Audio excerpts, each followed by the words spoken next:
All right, good evening, everyone. We will officially get started. I will call this meeting to order. This is the North Wasco County School District 21 regular school board meeting. It is Thursday, July 27th, 2023. If you can all please stand and join me in the Pledge of Allegiance.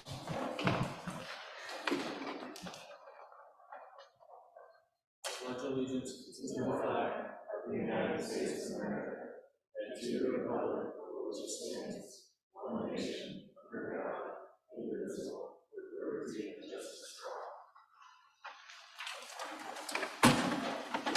all. All right, tonight our first item that we will start with is the oath of office for all of the recently elected board members. So we will start off with Zone 1, Adrian Lopez, if you could please stand.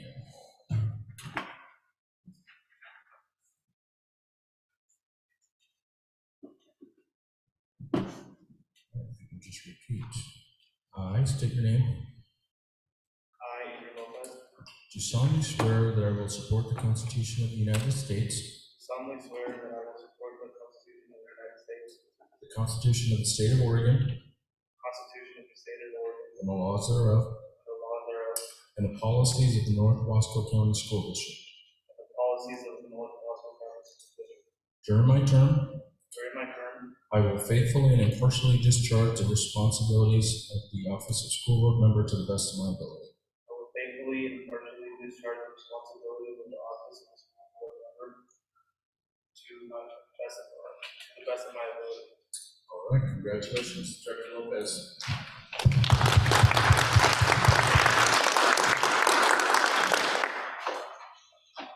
All right, next we'll have Zone 2. We'll have Dana Lynn Elledge take the oath. All right, I state your name. I, Dana Wynn Elledge, Do solemnly swear that I will support the Constitution of the United States, do solemnly swear that I will support the Constitution of the United States, the Constitution of the State of Oregon and the laws thereof, the Constitution of the State of Oregon and the laws thereof, and the policies of the North Wasco County School District. and the policies of the North Wasco County School District. During my term, During my term, I will faithfully and impartially discharge the responsibilities of the office of school board member to the best of my ability. during my term, I will faithfully and impartially discharge the responsibilities of the office of school board member to the best of my ability. All right, congratulations, Director.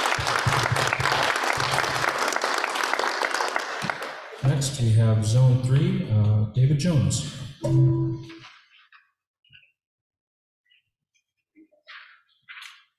I state your name. I, David Jones, Do solemnly swear that I will support the Constitution of the United States, do solemnly swear I will support the Constitution of the United States, the Constitution of the State of Oregon and the laws thereof, the Constitution of the State of Oregon and the laws thereof, and the policies of the North Wasco County School District. and the policies of the North Wasco County School District. During my term, During my term, I will faithfully and impartially discharge the responsibilities of the office of school board member to the best of my ability. I will faithfully and impartially discharge the responsibilities of the office of the school board member to the best of my ability. All right, congratulations, Director Jones.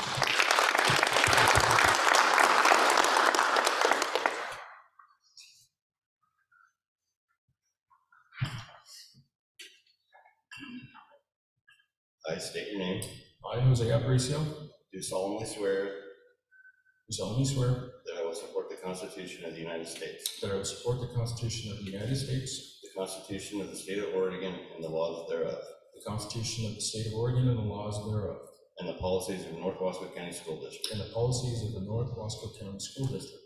During my term, During my term, I will faithfully and impartially discharge the responsibilities of the office of the school board member to the best of my ability. I will faithfully and impartially discharge the responsibilities of the office of school board member to the best of my ability. Congratulations.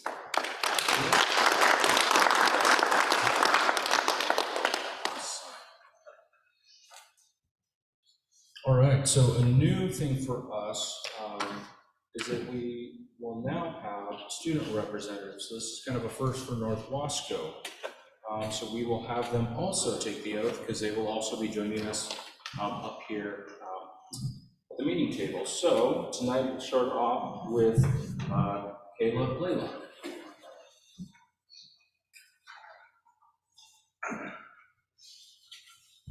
I state your name. I, Caleb Blaylock, Do solemnly swear that I will support the Constitution of the United States, do solemnly swear that I will support the Constitution of the United States, the Constitution of the State of Oregon and the laws thereof, the Constitution of the State of Oregon and the laws thereof, and the policy of the North Wasco County School District.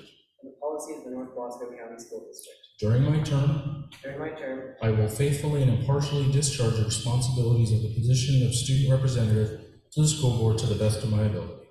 I will faithfully and impartially discharge the responsibilities of the position of student representative to the school board to the best of my ability. All right, congratulations, Caleb.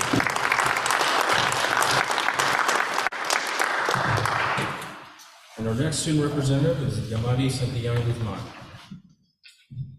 All right, I state your name. I, Yamari Santiago Guzman, Do solemnly swear that I will support the Constitution of the United States, do solemnly swear that I will support the Constitution of the United States, the Constitution of the State of Oregon and the laws thereof, the Constitution of the State of Oregon and the laws thereof, and the policies of the North Wasco County School District. and the policies of the North Wasco County School District.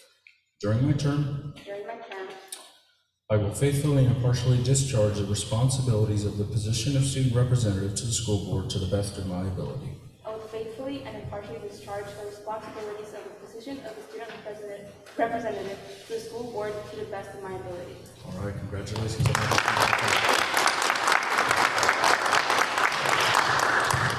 All right, if you took the oath, make sure you sign one copy, and we've got to get it back to Cindy, please, before the end of the day. Okay, that concludes our oath of office for tonight. Next, as we do every July, we'll elect a board chair and vice chair. So first off, we'll start off with board chair. So are there any nominations or any self-nominations for the position of chair for the upcoming year? Chair, this is Judy Richardson. Sorry to interrupt anyone. I move to nominate Jose Aparicio for board chair. Thank you, Director. I will accept. Any other nominations? Yes, I move to vote to nominate Dave Jones as chair. All right, Dave or Director Jones, did you accept? All right. Any other nominations? All right, seeing none, then we can move to a vote. We have two nominations on the floor. Since we have multiple, I guess one of Director Jones and I kind of explain maybe why we're interested in the chair role. So I can start. Yes. Okay. All right. Thank you, Director Richardson. I guess fellow board members, I look to have your support to continue another year as chair. I think we've done a tremendous amount of work as we march towards November for a bond effort. I'd like to continue that work as I've done a lot of the work alongside that effort. So I just look for your guys' support to continue that and lead us to a successful passage of the bond in November. Dr. Johnson. I'm interested because usually we changed after 2 years, and I've been vice chair for 2 years, and it's always good to have change, and just look for your support. All right, thank you, Director Jones. Any further comments or discussion from either directors or questions for either Director Jones or I?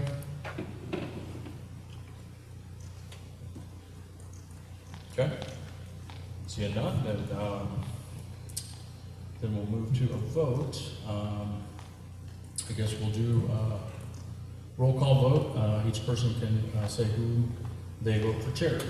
So we'll just go down zone order, starting with Director Lopez. Dave Jones. Okay. And Cindy, can you keep track? All right. Director Wynn Elledge. David Jones. All right. Director Jones. Myself. Director Nelson. Dave Jones. All right. I vote for myself. Director Richardson. Jose Aparicio for chair. All right. Let's see. the tally. I think that elects Dave Jones as chair, so congratulations, Director Jones. So we'll hand it over for now vice chair. Thank you. And I just want to say thanks for all the work you've done and hope to continue with it. So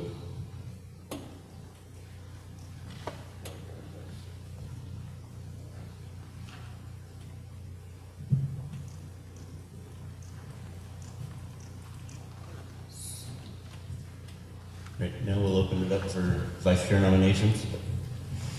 I'd like to nominate Director Richardson. Do you accept? I accept the nomination. Any others? Yes, I nominate, John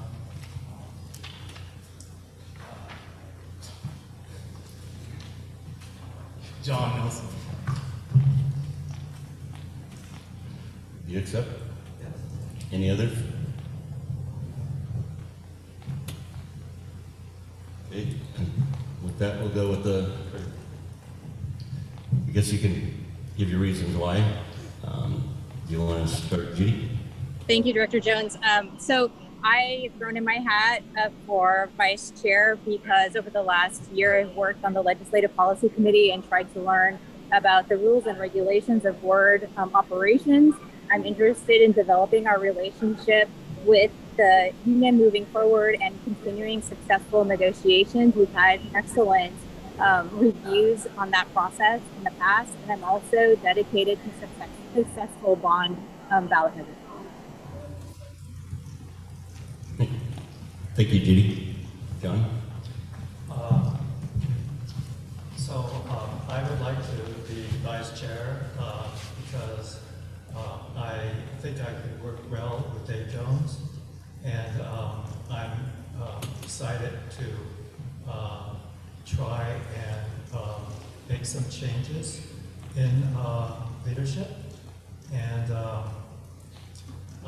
since I've been past chair and vice chair, I'm pretty experienced in the role.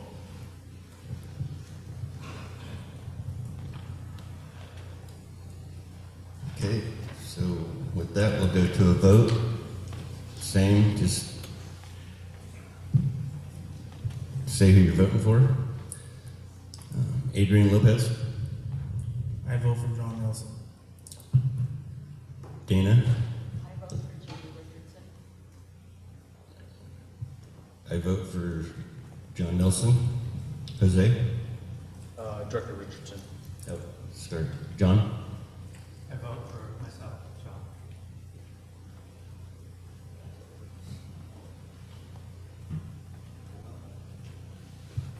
Oh, Judy? Did you call me? Yes, I vote for myself. Thank you. Sorry.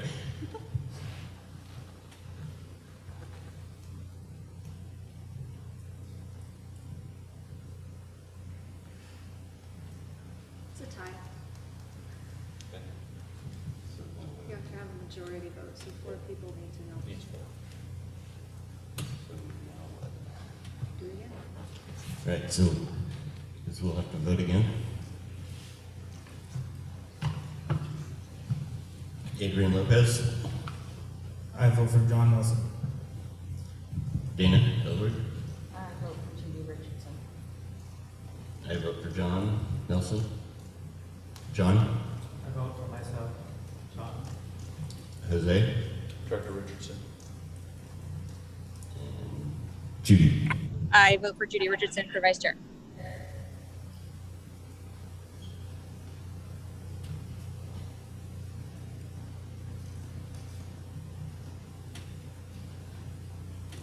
It's a tie.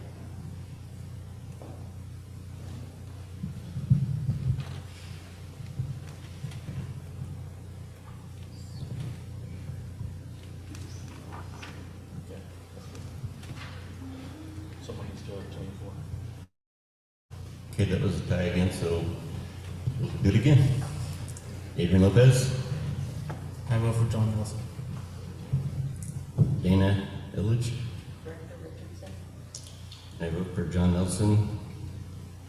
John Nelson. I vote for myself, John. Jose.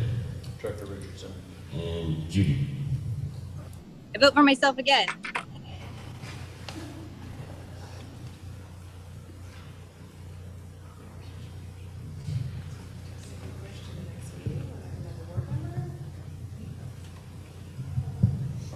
So we have a vacant position, so there's not a voting board member in there. That's why it's a tie like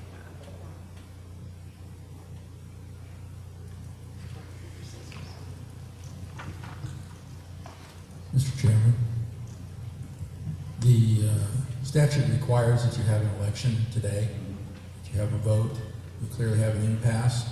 I think you can probably go through this process multiple times and you're going to come up with the same result.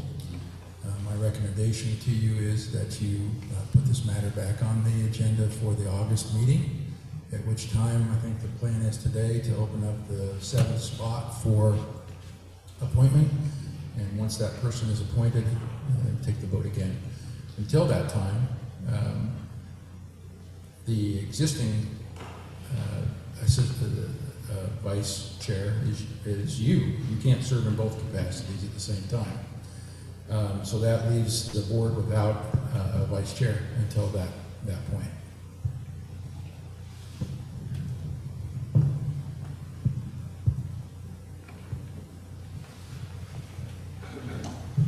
All right, so suggestion is we table until the August meeting for the vice chair vote. Does anyone have any comments or say on that? Sounds like a advice to me. I didn't hear that. Is it by board consensus we move this to August meeting agenda? Is that what I heard everybody say? We need to make a motion and vote on that. I can't hear you. We need to make a motion and vote on that. I was just reading Robert's Rules of Order.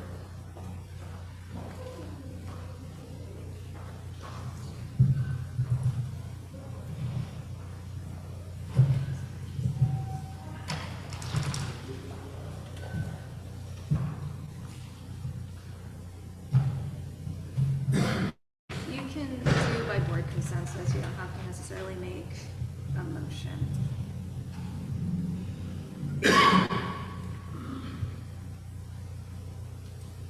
So we don't need a motion. As long as there's not a debate, and as long as it's consensus. Everyone good with that? Judy? Sorry about that. Can you repeat it? I didn't hear the part about a basketball shoot-off, first person to horse. So the suggesting to table the vice chair until the August meeting since we're in an impasse. I understand. Thank you. Seems reasonable. Okay. So we'll table the vice chair vote until the August meeting.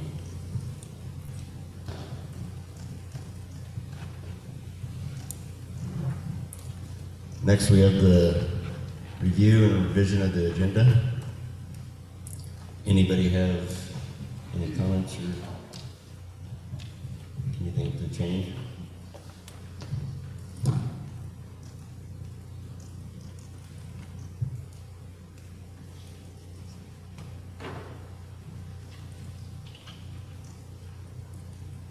Okay.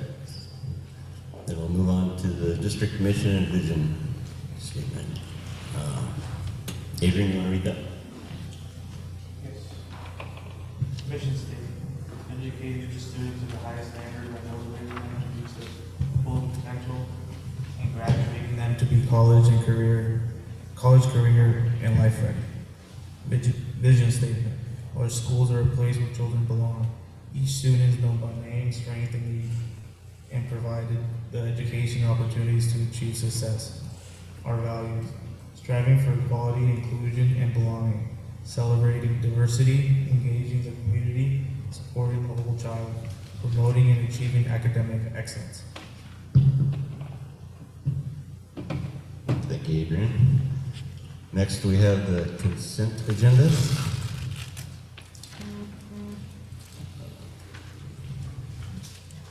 On that, we have the organizational chart for July, school board meeting minutes from June 15th, And personnel report.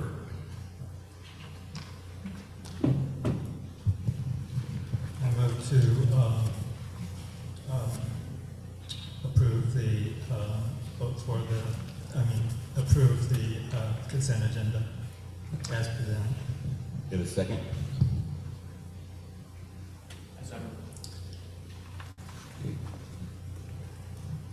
Motion by John, seconded by Adrian.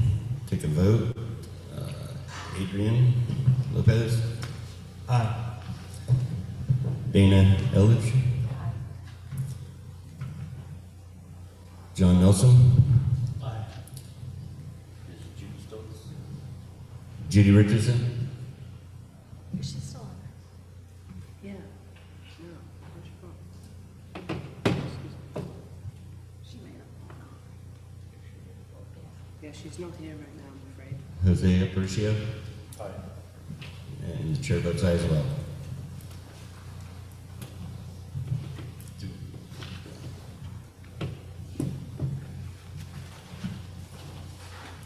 Next up is the board action calendar review and approve for the 23-24 school year.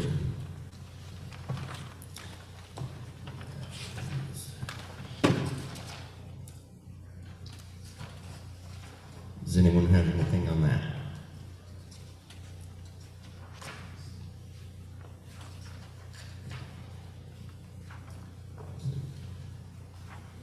July is done. August will be monitor facility direction, review policies as needed, visit schools, attend school events. In September will be our board retreat. So any changes to that?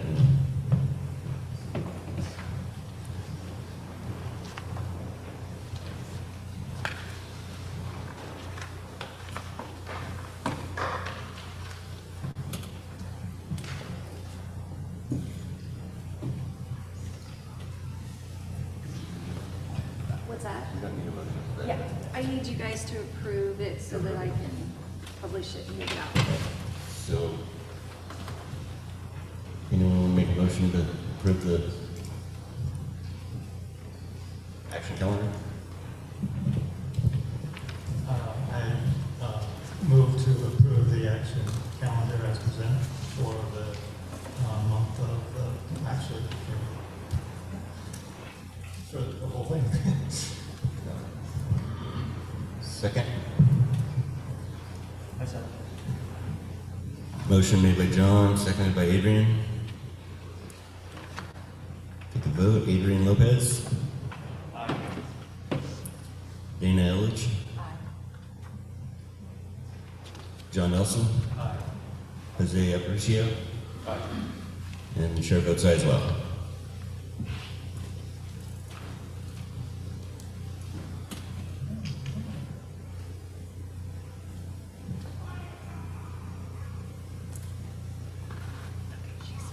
Student representatives report, or representatives to the board report. Do they have anything? Probably not, it's their first meeting. School not in session, so unless you all have anything you want to say. Anything you want to say? Okay, so we'll move on to new business. Appoint members of standing committees.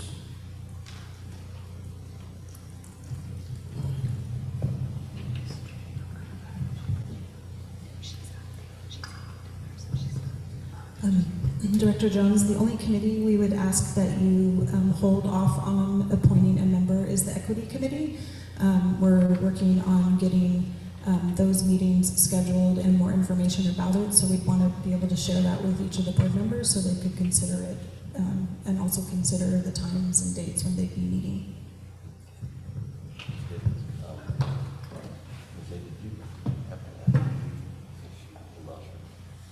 She wants to remain on the wellness committee, and she's still on the LPC approach. So that's what her. She was one change. And I did talk talked to Judy, and she is willing to stay on the wellness committee if Yep. possible. Wellness and LPC. And the LPC, Yeah. She's still elected. what's that? She's still elected for that position. Right, but in addition to that, she was willing to stay on the wellness.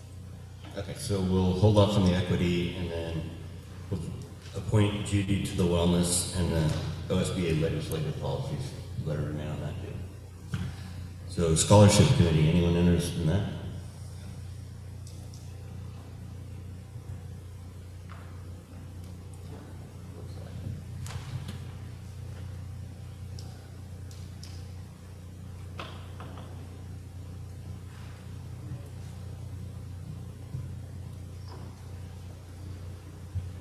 How about the community outreach team?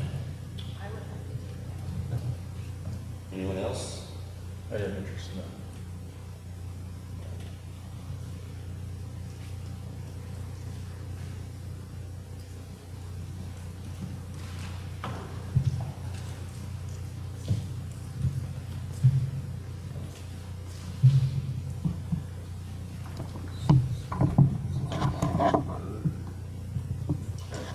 So Jose and Dana are both interested in the wellness committee, so we'll vote on that one. Community outreach. Or the community outreach team, excuse me. We'll just do like we did the chair and vice chair. So Adrian Lopez. Yeah. Which one for? Dana. Oh, one or the other. Yeah. Dana.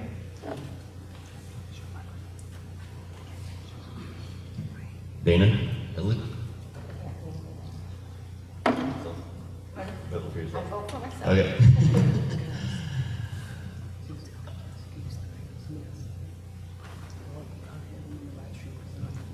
Oh, hey, you guys, y'all need to use your microphone, because the live stream cannot hear you.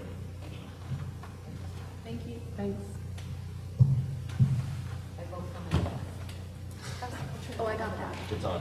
I voted. It's lit up. It's just. There you go. No? Oh. I vote for myself. Dana. Okay, gotcha. Second.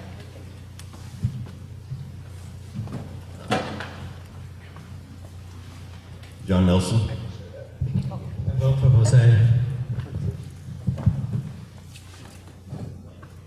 Jose Aparicio? I vote for myself.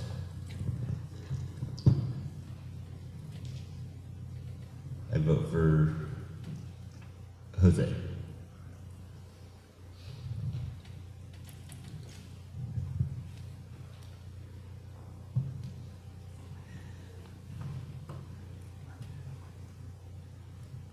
John, you still want the forest collaboration one, right?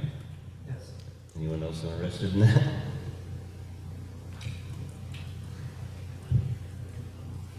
Okay, D21 Education Foundation. Or Chair Jones, we didn't reach a conclusion on the community outreach team. Oh, sorry. It was, You just need to you need to say that Jose Aparicio has been appointed. okay, so community outreach team will be Jose Aparicio. Thank you. And the D21 Education Foundation.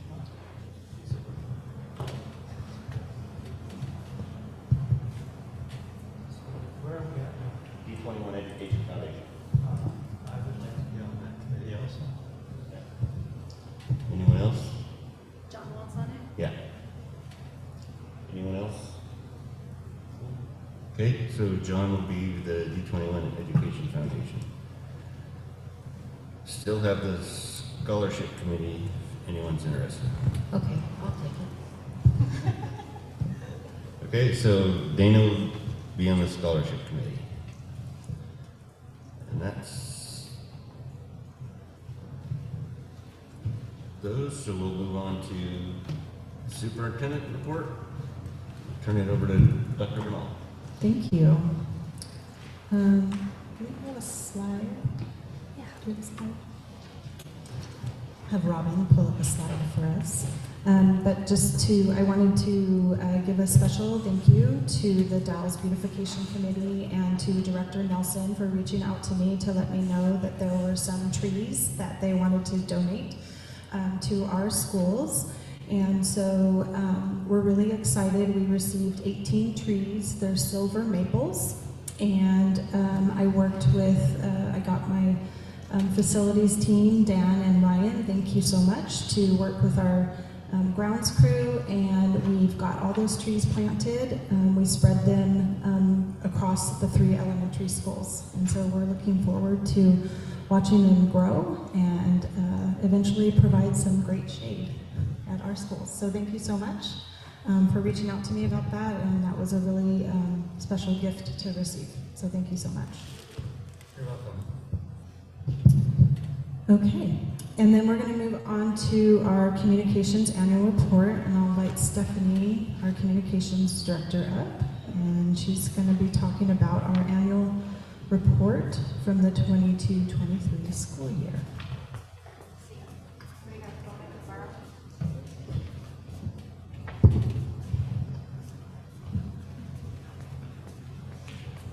I know how much I love microphones.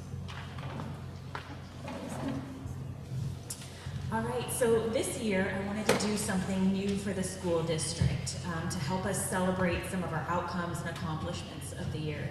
So this is a brand new concept for our district. It's an annual report, and I had seen some examples across the nation of schools sending these out to some stakeholder groups, just celebrating some of the accomplishments of their district, and I thought that was really cool and something I wanted to bring in. So I started working on this earlier this year. This is just a kind of a broad overview of our year, really high level cliff notes, if you will. And we sent this out to all of our families at the conclusion of the school year. So included in this annual report, we had a letter from Dr. Bernal, superintendent, to close out the year. We highlighted all of you as our board of directors because we want to promote you guys as our directors and thank you for all of your support and time and commitment to our district. And let people know who those constituents are in their zones. Just a quick note on that. You can go down a couple slides. There you go. One more. There you go. So because this was sent out at the end of the school year, it is obviously not accurate as of today. So now we have Director Wynn Elledge in Zone 2, and now we have Zone 5. Mr. Stevens' zone is now vacant. Moving on, I wanted to do a broad overview of our district profile. I think it's really cool to kind of look at the numbers. I'm a numbers person, to see what the breakdown is between middle and high school, our elementary schools, to get kind of a comprehensive picture of how many students each of our schools have. So overall, of course, this number does fluctuate throughout the year. At the close of the year, we had approximately 2,752 students. I broke this down by current enrollment by school, and then enrollment by ethnicity, and then other enrollment data, which included 15% of our students being special education, 14.7 students being English language learners, 17.7 migrant students, and 6% talented and gifted. Moving on, I'll kick over the next piece to Dr. Bernal. Thank you, Stephanie. As you know, in my first year as superintendent, we engaged in the strategic planning process. The district was without a strategic plan.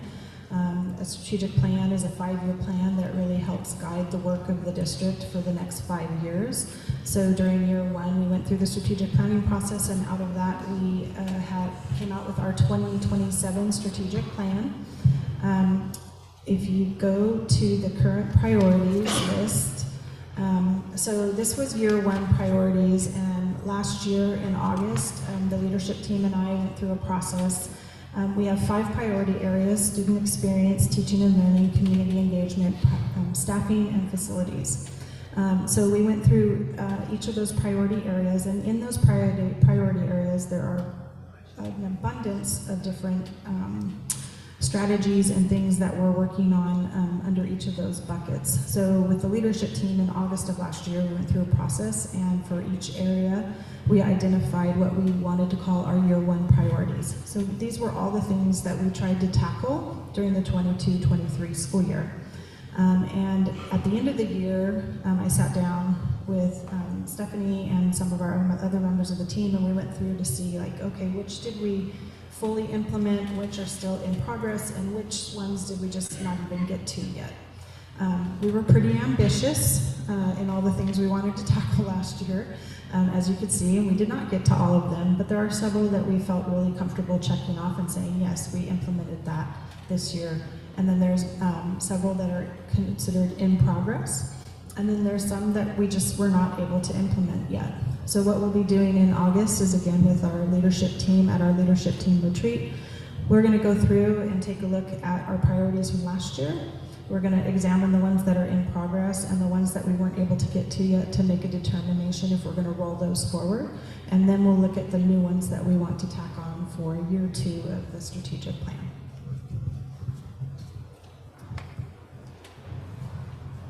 And then, as always, a big part of our strategic plan is raising the bar on equity. Our team and I are really committed to achieving educational equity across the district for our students and families. And these are just some of the ways that we are working on equity throughout our district. Back to you, Stephanie. More numbers, because I really like numbers. So I just wanted to highlight some of the really cool facts across the district, and I'm going to take a moment to actually read these out to you because I want to celebrate these. So this year we had 37 students graduating with honors. We expanded our dual language Spanish-English immersion program at Chenoweth Elementary, and we will continue to do so this year. We had 20 students graduating with 4.0s. We had new Innovations Academy and virtual school options. Our students received a cumulative over $1 million in scholarships awarded to our graduating senior class. We have 6 CTE pathways, including automotive, computer sciences, construction, culinary arts, graphic arts, welding, and we have 1 more in the works for this year. 10 languages are spoken in our district. We have 10 AP and honors courses, 20 high school clubs, 7 middle school clubs, which has just really taken off this year. And we have one-to-one technology for all of our K through 12 students.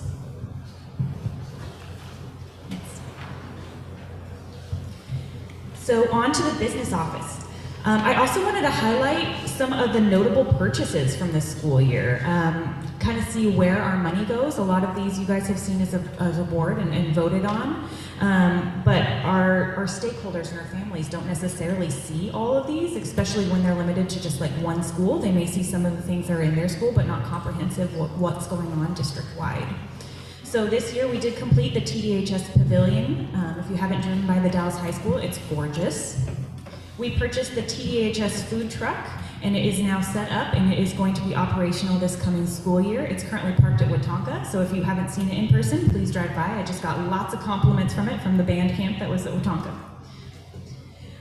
We installed a new heat pump for Dry Hollow Elementary. We purchased 3 new school buses, 22 Epson projectors, 10 new defibrillators, a new graduation stage and ADA ramp, 75 new air conditioners, band instruments for TDHS, security cameras district-wide, new Apple computers for the graphics lab, bleachers for Sid Whitefield, basketball shooting machines, new CTE practice workstations, 70 teacher laptop replacements, pro tablets for our CTE courses, vaping sensors for the middle and high schools, and new computer lab Chromebox and monitors for TDHS CTE.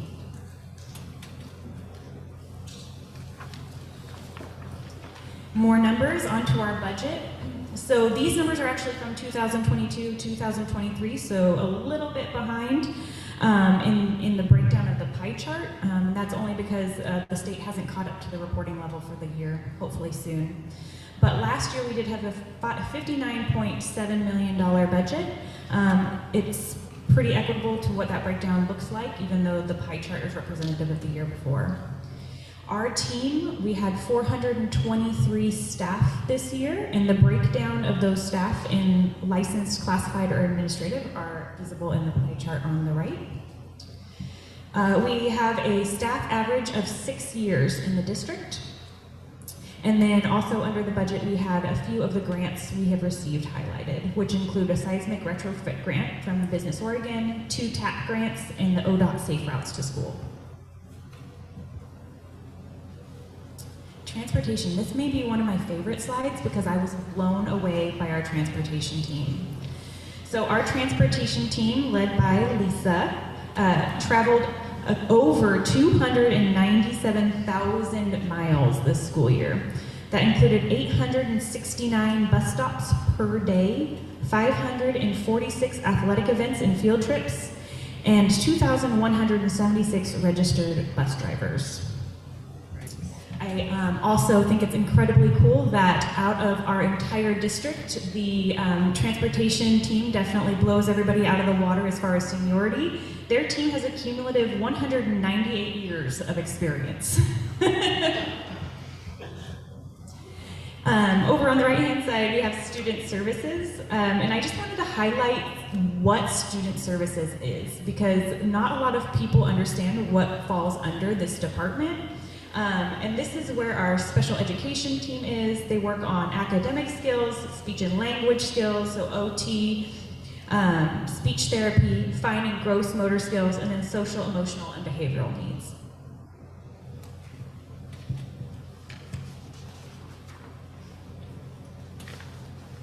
Athletics. So this year we had 51 district athletic teams. Some of the highlights included the volleyball Tri-Valley Conference champions, cross-country Tri-Valley Conference boys district champions, OSAA 4A boys state champions. Girls soccer won the 4A play-in game and qualified for state. Boys soccer qualified for the 4A play-in game. Boys basketball won the 4A play-in game and qualified for state playoffs in the first round. Girls basketball qualified for the 4A play-in game. Swimming, girls finished 10th at state and boys finished 8th. Skiing, the ski team finished 4th at state.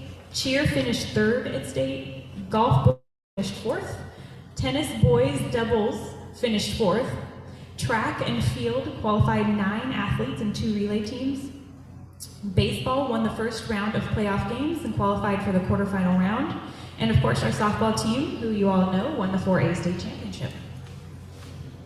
And on the note, while we're talking about athletics, I did want to throw in you can go to the next slide though.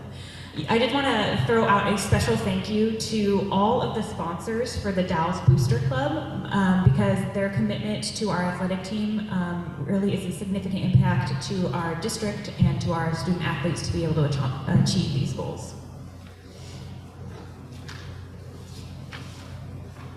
Okay, facilities. Facilities are a hot topic. So our buildings encompass approximately 246,000 square feet of building space and sit on just over 200 acres district-wide. This includes properties such as Thompson Track and Quinton Street Ballpark. If you didn't know, our oldest school is actually Colonel Wright Elementary. It is turning 100 years old this next year. And we do hope on doing a celebration to celebrate that milestone. Summer projects. So while it may be summer for some, our facilities team is still hard at work, and they are doing a lot of projects to get up and ready for this next school year. Some of their highlights included deep cleaning all the school sites, which let me tell you what, I had no idea how comprehensive that is until you walk into the Dallas High School during the summer, and oh my goodness, they're really cleaning. It also included new fencing installation at Dry Hollow. A greenhouse at Colonel Wright Elementary was unfortunately needed to be torn down this year, but we do plan on encompassing that hopefully into our Colonel Wright celebration this next year. Resurfacing concrete at Colonel Wright, a cistern installation at Amaton Field, and smoke monitor installations. And on that note, we did work with OSU Extension to get those smoke monitors. They are now up on all of our schools, and for the most part, there's still 2 schools that they're working on some technical issues, but if you're interested in looking at our air quality at any of our schools, there's a link to those monitors on the facilities page on the website. So about the Dallas High School, I just wanted to add a couple notes since the bond is a popular topic. The Dallas High School was built in the early 1940s, and its last major renovation was in 1976, which included the renovation of what's known as the Whittier or West Wing on the west end of campus. The Dallas High School main building itself has 115,000 square feet, and the campus size is 7.27 acres. And there's a QR code if anybody would like more information on the bond planning FAQ. All right, next. Nutrition services. So this is another cool one with really big numbers. So this year, our nutrition services team served 180,960 breakfasts across the district and 212,280 lunches. Interestingly enough, the most requested menu item was not chicken nuggets. It was pork pozole. And if you didn't know, we actually do utilize some local sources for some of our produce. We actually get about 71,000 apples and just under 7,000 pears from a local grower that we serve in our nutrition team. And there's a beautiful picture of the Hawk House. If you haven't seen it, there it is. And it was actually, the design was created by the Dallas High School graduate this last year. It was a competition that they did at the Dallas High School. So it's kind of cool that they got to leave their mark at the high school and add that to their resume. And then on the right is just a photo of the adorable kiddos that took part in the Top Chef competition this spring. And then last but not least, our community partners. So our school, our district, and our community would definitely not be what it is without the wonderful support of all of our community partners. And while this list is definitely not extensive, these are just a few of the organizations that are in our walls on a regular basis that really put forth a lot of time and effort for the betterment of our students and our schools. The City of the Dallas Police, CGCC, Columbia Gorge ESD, the Columbia Gorge Wren, Columbia River Intertribal Police Department, Mid-Columbia Center for Living, Mid-Columbia Children's Council, Mid-Columbia Fire and Rescue, I'm done saying Mid-Columbia, the Dallas Lions Club, the Dallas Kiwanis, the Dallas Rotary, the Next Door, Trillium Family Services, Youth Think, Oregon Department of Forestry, Oregon State Police, OSU Extension, Safe Space Children's Advocacy Center, Smart Reading Program, the Dallas Community Backpack Program, Wasco County Library, Wasco County Juvenile Department, and the Wasco County Sheriff's Office. I just want to give them all a round of applause and a big thank you. And on that note, I am done.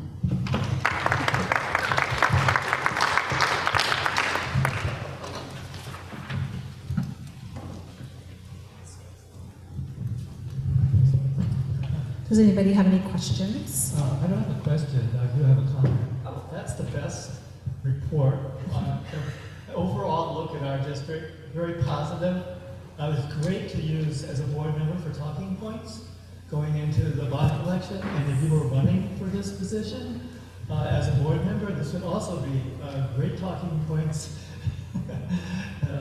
for the person, the person who's running. So anyway, I think. Well, thank you, and I'm happy to provide paper copies for you guys to distribute to anyone. So just let me know. Thank you, Stephanie. All right. And then lastly, I'm going to invite Dan Azell, our Director of Operations, and Ryan Allinger, our Director of Improvement Projects with Sodexo, to come up and talk about integrated pest management. We have a plan now put together and getting us all right with our policies and everything. And one of the things that you'll be asked to do tonight is we do need to appoint an integrated pest management coordinator. And we're recommending that we appoint Dan Azell, our Director of Operations. So that is one action we will need to take after they present some information.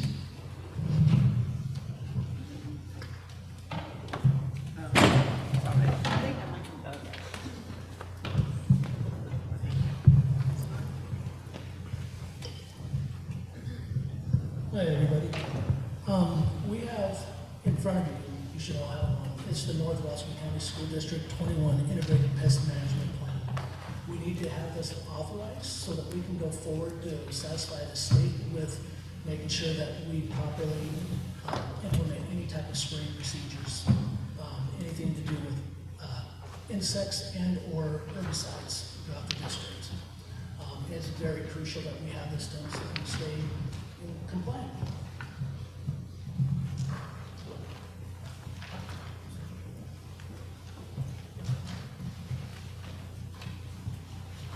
And we also need you guys to vote on this plan to make sure that we're moving forward.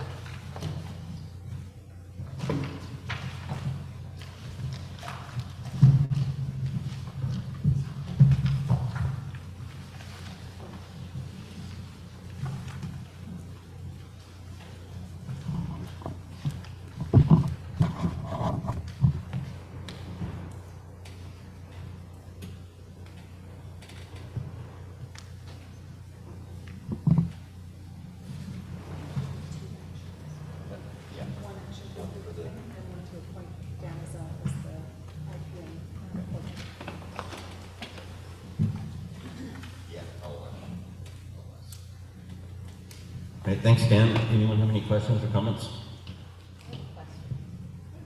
How is this gonna be protected from kids getting into it? Is there? So what happens is when we go through and get ready to spray or we do anything like that, we would like to have this put onto the school district website. Then when people go to, parents or whoever's in the community goes to the website, and they can see when we're gonna spray. But not only that, we will also have posted outside, 72 hours beforehand that we're gonna spray. We'll keep the signs up, what we sprayed, when we sprayed, how we sprayed. That way none of the kids get inside. Any other questions? We always start with the lowest insecticide or pesticide or herbicide that we have. We always start at the lowest amount, so. I have a question. So do you do this because you discovered the pest, or do you do this preventative, whether you know they're there or not? No, we will not do it because they're there or not. What we do is if it's so we will go and we'll do a count. For instance, you have cans, and if it oversteps a threshold, at that point, we may take action to see what we do. We would always take the least invasive action first, and if that doesn't work, we move to the next step up. And it just keeps escalating until we have to do something. Right. Yeah. Is there a re-entry time for the most harsh ones? Whatever the label states on a bottle of chemicals, whatever it may be, usually we like to keep it well after that time, 48 hours. So everything would be safe and intoxicated. Because the whole point of this plan, make sure that everybody is safe. The children may have, the whole point of starting this is children may have a way of ingesting that into their bodies and hurting their organs or any type of their DNA in them. So therefore, we like to make sure it's not there for them to get into. So normally you might do it on a Friday afternoon, but through the. That would be best case scenario. So that way you've got your 2.5 days of nobody in there. Right. Okay. Any other questions? Okay, I'll entertain a motion to appoint Dan as the Director of Operations. If someone wants to make that motion. As the Integrated Pest Management Coordinator. Is it just Dan or is it Dan and Ryan? Are you co-coordinators? Just Dan. I make a motion to appoint Dan Azell as Integrated Pest Management Coordinator. Anyone second? I'll second that. Motion made by Adrian, seconded by Jose. Now for a vote, Adrian, Lopez. Aye. Dana Elledge. John Nelson. Aye. Jose Aparicio. Aye. And the chair votes aye as well.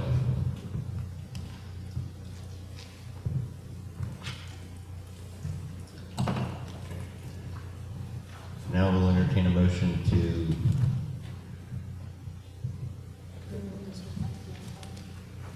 approve the IPM plan for Northwest North Wasco County School District.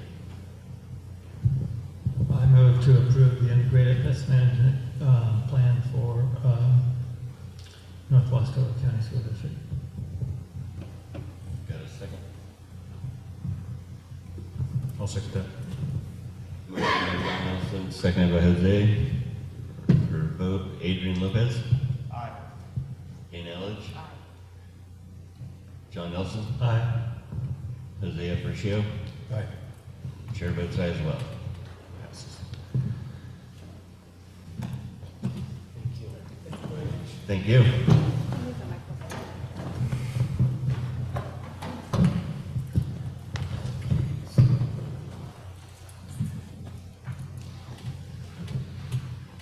All right. Thank you, Dr. Bernal, Stephanie, and you guys. Next, we'll move on to the Chief Financial Report, Officer's Report. Kara Flatt. I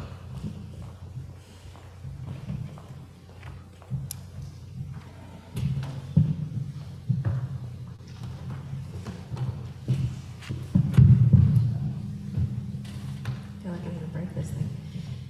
Hopefully you have had time to absorb the beautiful financial report you've looked at and read every detail, but I'm feeling like I'm tired of hearing myself as well as everybody else around me, but financial picture, we're getting into that funding cliff that I referred to that we would be in. We are landing the ship there, so to say. So general fund balance, assuming all the revenue we're anticipating comes in, will land at $250,000 in the cash fund balance.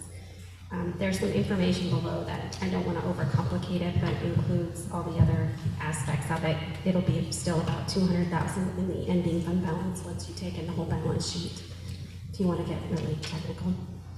But I just wanted to remind you of a couple of things. One, there was a $3 million less collected in general fund than originally anticipated. $1 million of that was because of the revenue balancing from the 2 years before comes back in around after your audit is finished and submitted. So that was $1 million, and $2 million was what I requested ODE make an adjustment because we had the new data center come on the tax rolls, so that increases the local revenue, which wouldn't come back to us until May of this next year. However, I wanted to make sure we're trying to strategically put ourselves in the best position longer term as opposed to short term. So if you look at, well, it's actually on there. So if you look at that little blue box at the bottom, the revenues minus the expenditures year to date was 1.6 million. So that means we had collected less revenue in a year than we spent. So we overused that fund. If we had the $3 million in the way we originally planned, we also wouldn't have spent $3 million in ESSER 3 funds. So that was part of the complexity. Again, it's a strategic plan to make this next year as least painful as possible. It still will be a tight ship to come in on. And I don't want to over confuse with the topic. Everybody knows I hate school funding in Oregon, but that's okay. But the volatility of it is what is problematic for school districts, and just making sure our ADM comes in at $2,899, which is what we projected.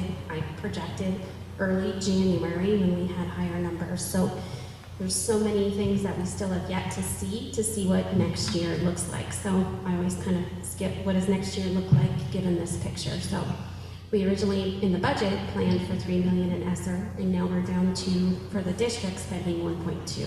So that was one of the things that we had to go back to the drawing table, kind of look at things, able to level things out, and we're gonna have to see what the first snapshot of the district looks like come October, because all the staff will come back in September. We pay everybody with a new, all new employees by October, and we'll get a good picture of what that might look at. It's a really long story.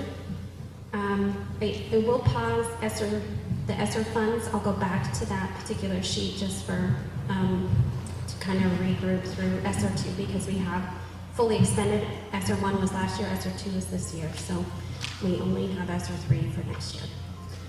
Another note, we were, I like to say we were dumped by our auditor, but we weren't actually dumped. They had one retirement and one resignation at the audit firm, so we had to go back and find a new auditor, which is challenging in this time. So I searched high and low. We did find another auditor, which is great because, you know, the difficulty is if we do not have a completed audit by December 31st, we don't get the state school fund payment. So there are some auditors that are closer, local. However, they held up probably 6 school districts as of May that didn't have state school fund, and we can't do that. So have a commitment from Sensiba is a auditor. I think she's out of Bend. So we've already engaged them. We've already started a bunch of pre-audit work. What I caution the district, the business office staff, the school board, with a new auditor comes this new look at everything, which is always a good but challenging thing. It'll be a challenging audit because you have to re-go through everything that you've already established. And there may have been things that haven't been reviewed by auditors in 5 years. It depends. That's why they encourage you not to get too comfortable with auditors. You should switch them up. But it's hard. It's challenging with limited auditors. So we will get started on that new process, and that'll be a fun challenge to get through. Some other updates. I was very bummed, especially when I got calls like, hey, you guys got the Renew America School grant. Well, we didn't. Mosier did. So I was quite bummed to learn it wasn't us. We have a great application. We will continue to apply for that as funding comes open. They had more applications than they could award, obviously. So we'll keep looking at that. I was just quite disappointed. So if you saw anything, not it, unfortunately. The facilities team, which we saw with Dan and Ryan, they are working on a bunch of them with the whole team is working on a bunch of things for this summer. But one of the key items that I've kind of honed in on is Dry Hollow having a fence around the perimeter. That was one of the challenges in this safety walk. One, students can run out in the street, and 2, it just leaves a lot of availability for doors to be open. Not going to completely prevent anything or get rid of that, but it certainly will hopefully inhibit that. We won't have that all the way finished before school starts, but it will definitely be in there by the end of the calendar year anyway, I anticipate. We do have Chenoweth Elementary is doing some small remodels to fit some additional classroom spaces. They have a new behavior classroom that they're working on over there. One of the other bigger news, and after discussion, is we've decided to remodel the nutrition program slightly, and I'm not sure if I brought this up last meeting, but this next year that we're going into, school year, is the last year of our food service management company. We either have to bid it out or become self-operating.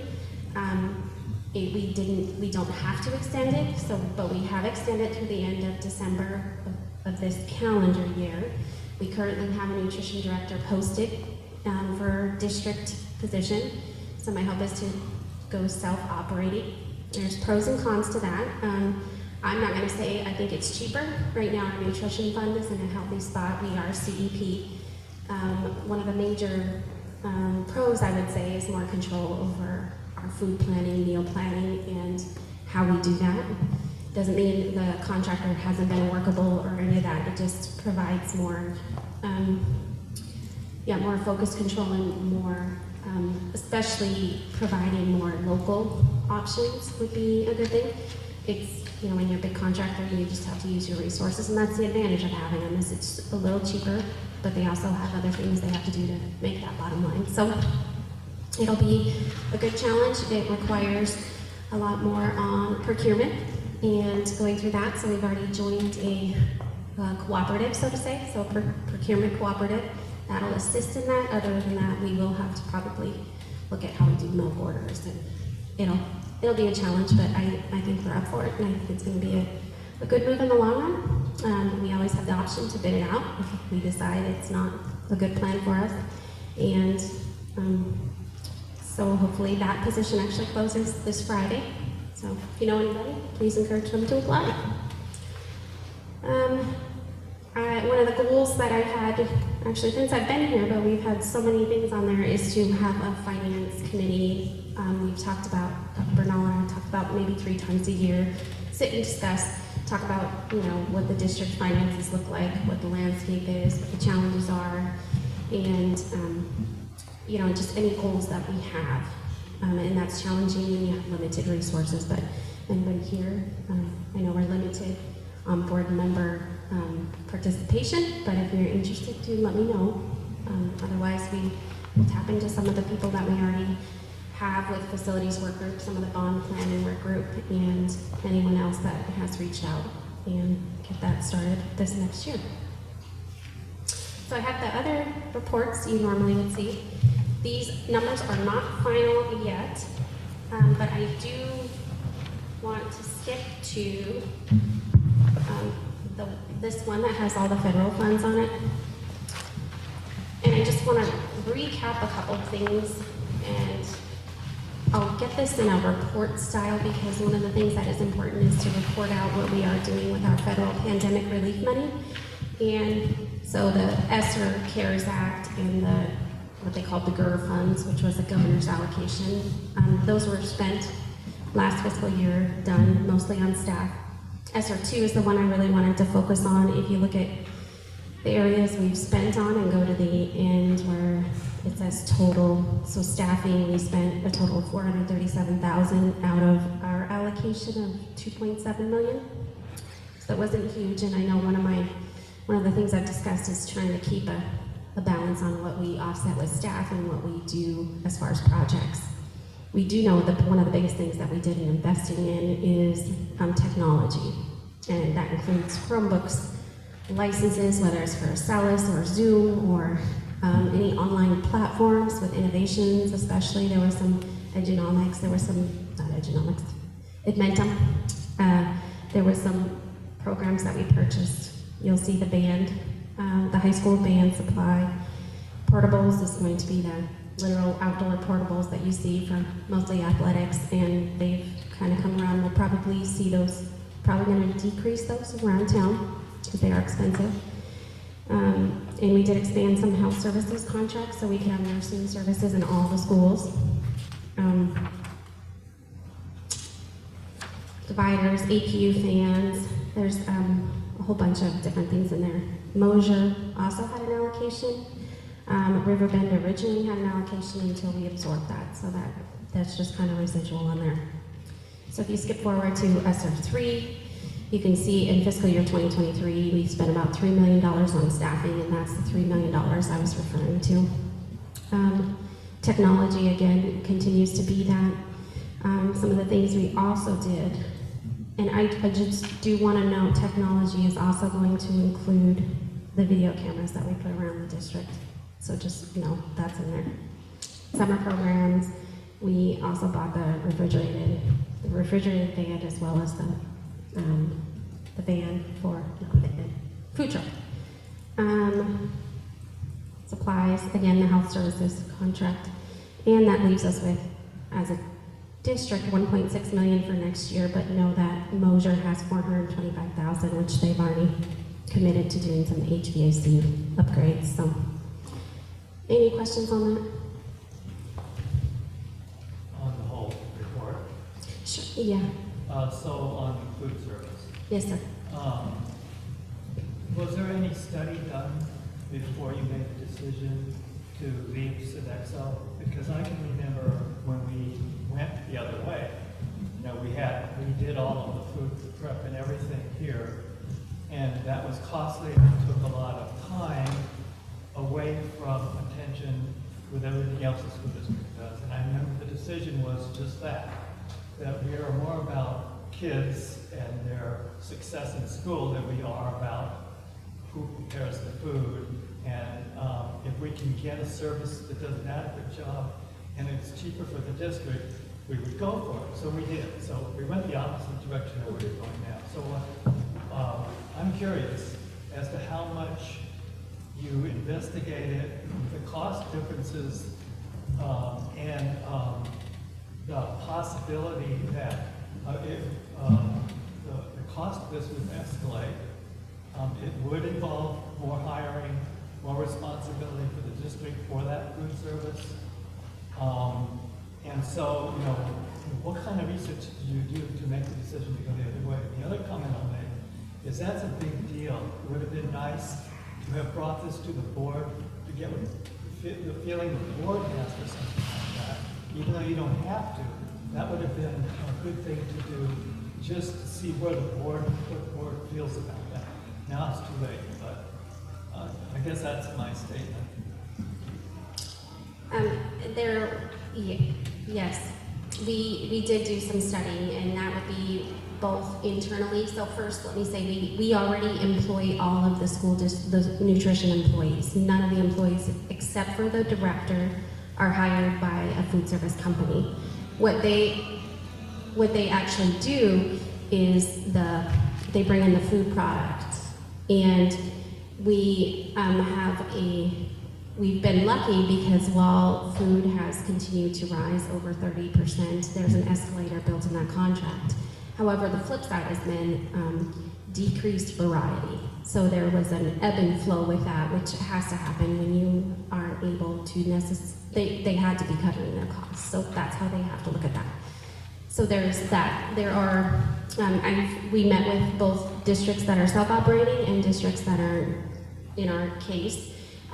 Like I said, this is the last year of that contract, so it has to be bid out regardless. So we're going to try this the last 6 months, see how that goes. If we have to bid it out, we will.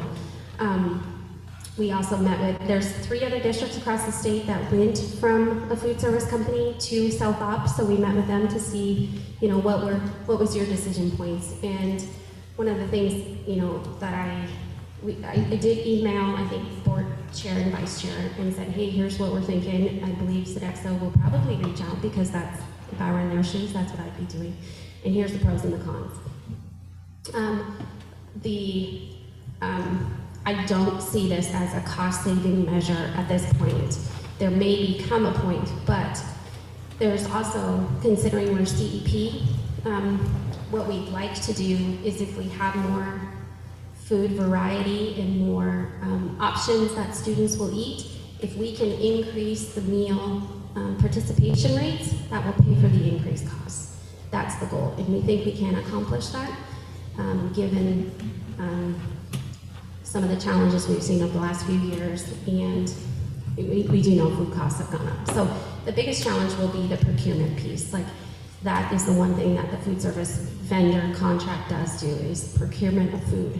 That is it's a heavy task for a business office and a nutrition director. So the lift will have to be on the business office and the new nutrition director. That's where it's gonna come. And it'll be interesting, even if we bid this contract out, it's going to cost more. There's no way that we could sustain that because of the increase. Just when you go to the grocery store, you've probably heard the eggs or bought eggs, right? So I get that's a reality. That's why we want to try this out and see how successful it is. I do think it's important for us to, at this point, take over management of our own employees. There's pros and cons in that, and I think that'll be something we should absorb back if we're able to, because that's important. Does that help? Well, I wish you good luck in the outcome. I wish all of us good luck in that. I hope we have a positive outcome. We'll see. Thank you.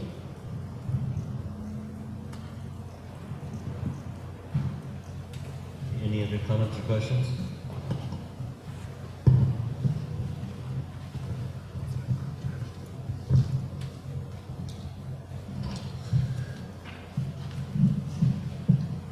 It's kind of small, but that fence at Raoul, is it a chain link fence or what fence is it? It is. Chain link, yes.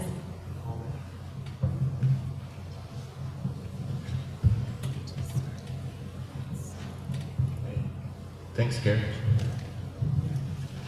Next, we have the board attorney's report. Jason? I don't have anything tonight. Okay. Next up is, I'll turn it over to Dr. Bernal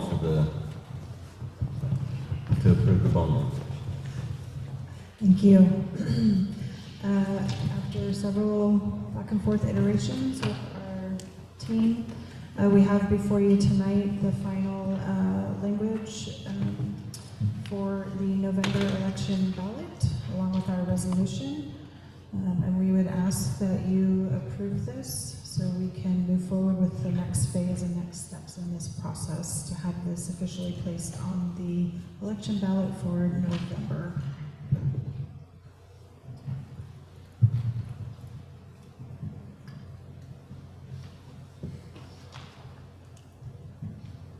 Anyone have any questions or comments? If not, I'll entertain a motion for the bond language. I'll move to approve resolution number 2324-02, a resolution of North Wasco County School District 21 calling to measure election for general obligation bonds and related matters as presented. You got a second? I second. Motion by Jose, seconded by Adrian. Now for the vote, Adrian. Aye. Dana Elledge. Aye. John Nelson. Aye. Jose Aparicio. Aye. And the chair votes aye as well.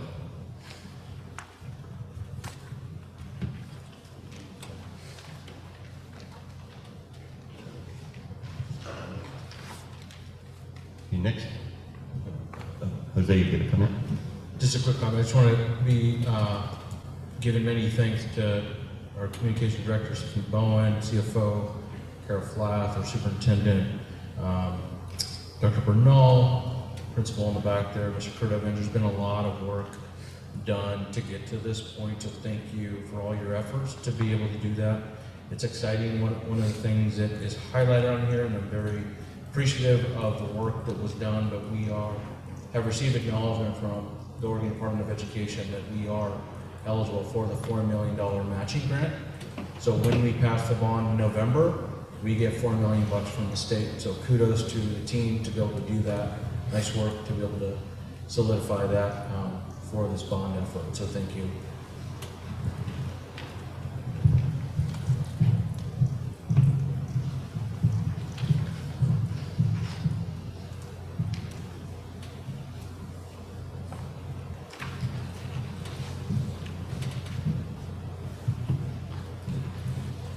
All right, next up we have policy BBBA, second reading, board member qualifications. BBBA had revisions to better align with the criteria stated in the statute and in the Oregon Constitution to be an elector for a member of the school board in North Wasco County School District didn't have this policy, so it's a new policy. Any comments, questions, or entertain a motion to pass that policy?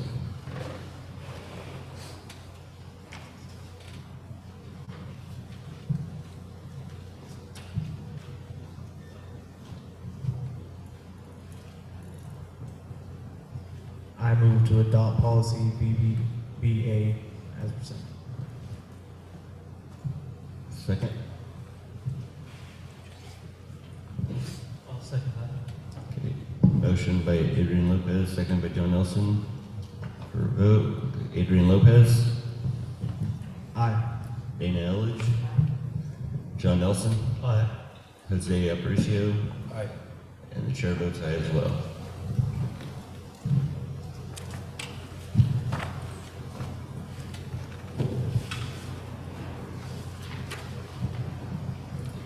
Next we have policy BCE/PCF, board committees. Senate Bill 732 was passed in the 21 legislative session regarding districts to establish an educational equity advisory committee. The bill outlines the responsibilities and the makeup of the committee.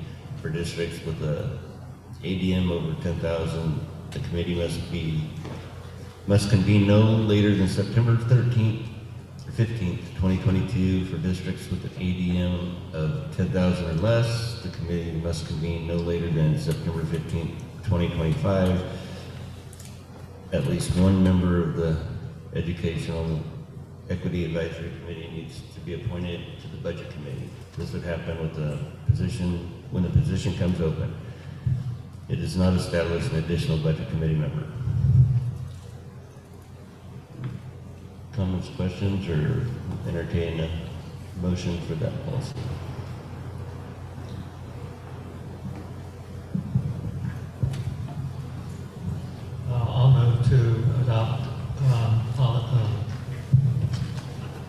policy, BCF, no, BCE, BCF.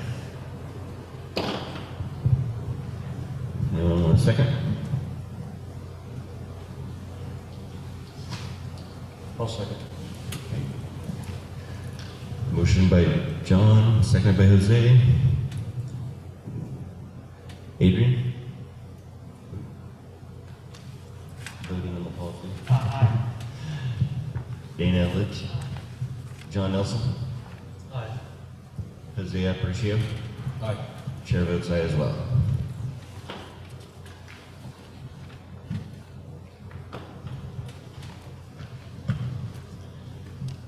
Move on to policy CBC, superintendent contracts. This is a new policy. With passage of Senate Bill 1521, 2022, there are new provisions in law to consider when issuing a superintendent's contract and when district school boards are making decisions related to the operation of the district. Any comments, questions, or entertain a motion for policy CBC? Chair Jones, before you all vote on it, there is highlighted language in this policy, and this is for the board to determine whether they wish to leave that language in or strike it from this policy. This is recommended language from OSBA, but it's up to the board to decide whether to keep it in or strike it. Yeah, so the highlighted is districts may provide health benefits for a superintendent that is no longer employed by the district until the superintendent, one, reaches 65 years of age, or finds new employment that provides health benefits. So I guess the question is, do we want to leave that in? And that's recommended by the Yeah, that was recommended language in the policy by OSBA.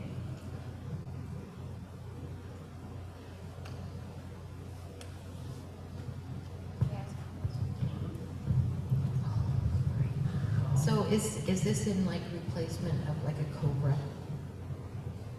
Guaranteeing the.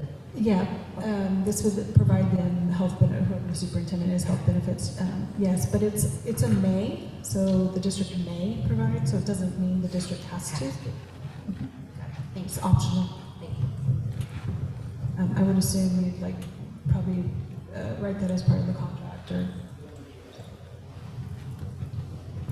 Any other comments or questions? So I guess my question is, so because of that word may, then let's say that the district then would have to vote to use that part of the policy if they wanted to move in that direction, correct?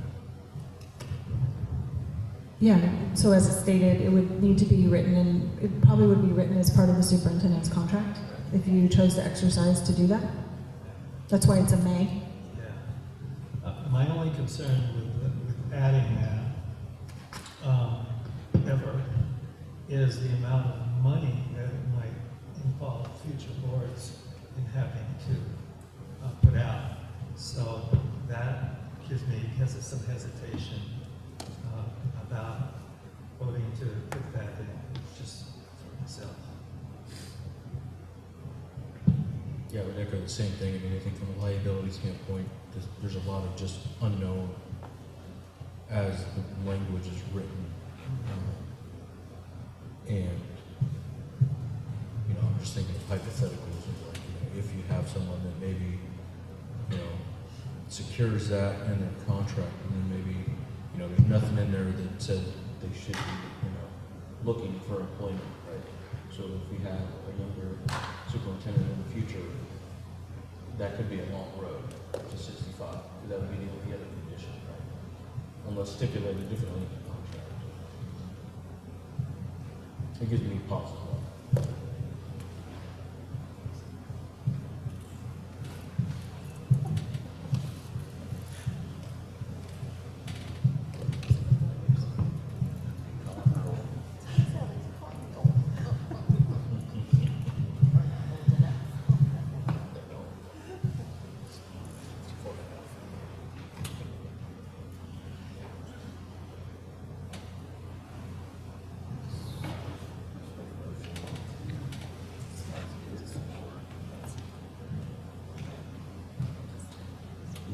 strike the language, we could put it with the language, or struck, or we could punt, and maybe look at revising the language.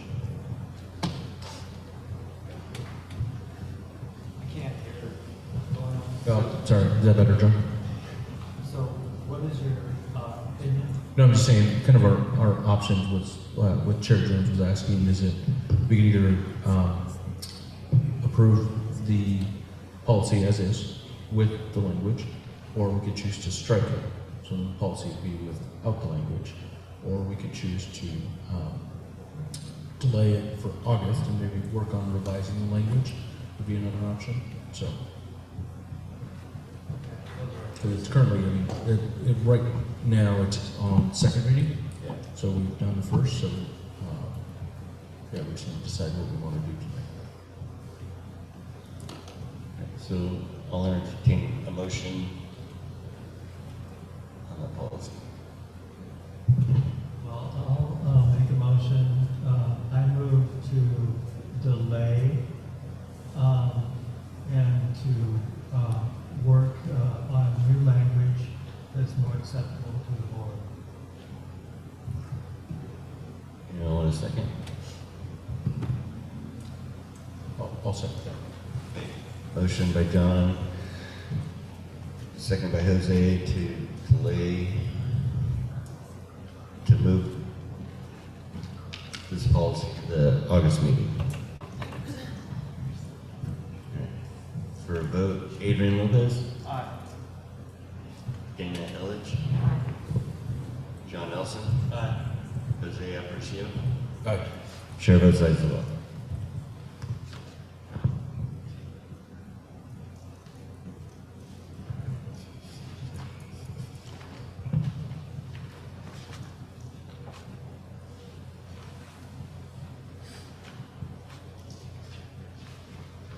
Next, we have policy GCAA, standards for competent and ethical performance of Oregon educators.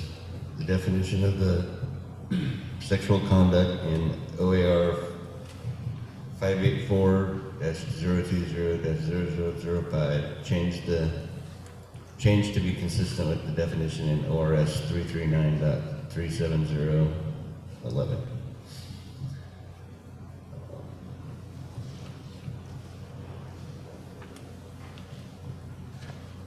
We'll entertain a motion on policy GCAA.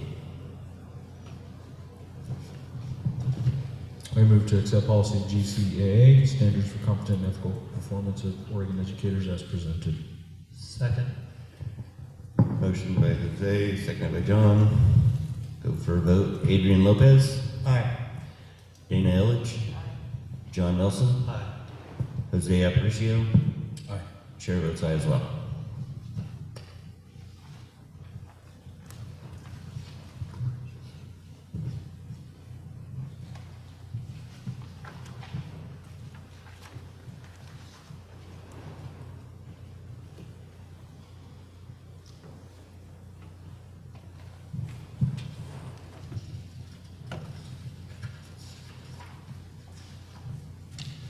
Next, we have policy GCQB. Recommended update is just a revision of the policy language and in addition to and updates of the legal references.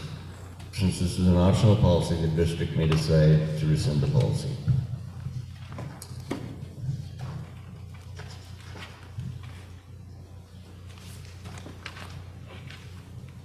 I'll move to adopt policy GCQB, research, as presented. Second. Motion by Jose, seconded by John. Go for vote. Adrian Lopez. Aye. Dana Elledge. John Nelson. Aye.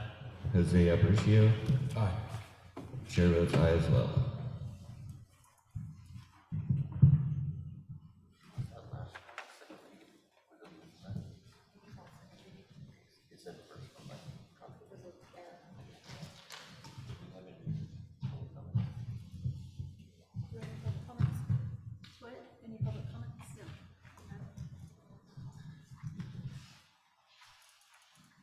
All right, so we didn't have any public comments for tonight, so we will adjourn this meeting. Thanks, everyone.